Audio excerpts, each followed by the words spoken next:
For the one arm kettlebell bottoms up press, we're going to begin by focusing on setting up our grip for a hand position that's going to give us better success when we get up to the rack position before pressing. Notice that the kettlebell is set up with the handle facing a different direction than it normally is. For most kettlebell movements, we have it facing here so that it lines up with our feet.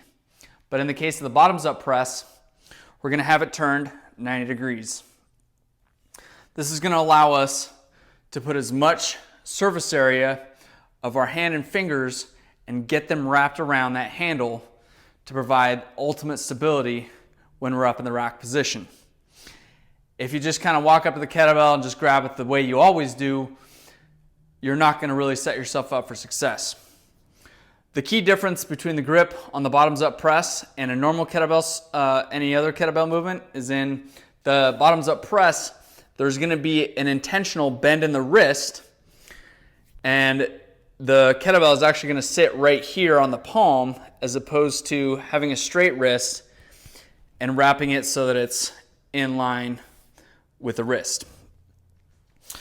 What I'm going to do first is I'm going to get that kettlebell directly over underneath me, underneath my center of gravity.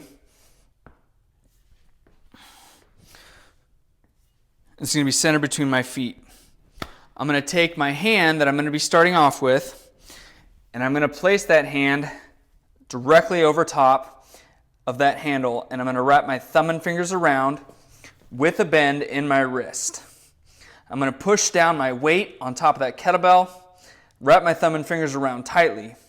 From here, once I've established that grip, I'm going to take a slight swing back and allow that momentum to carry up as I perform a clean and a slight curl to bring that kettlebell up to its full upright position. Your forearm is going to stay vertical, and you're going to let your elbow rest on your rib cage. You don't want to have your elbow way out here or off to the side.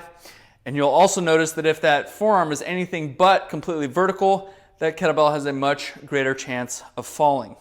It's going to want to rotate to the left or to the right as you bring it up to this position. As you get used to it, feel free to bring your hand up to the bell or the ball of the bell to control it until you can get in a good stable position. Once you're here, do not lose this grip position. Grip it even tighter if you need to. Taking a deep belly breath, drive it up towards the ceiling. It really helps to look at it where the bell is going until that arm is fully extended. Come back down under control.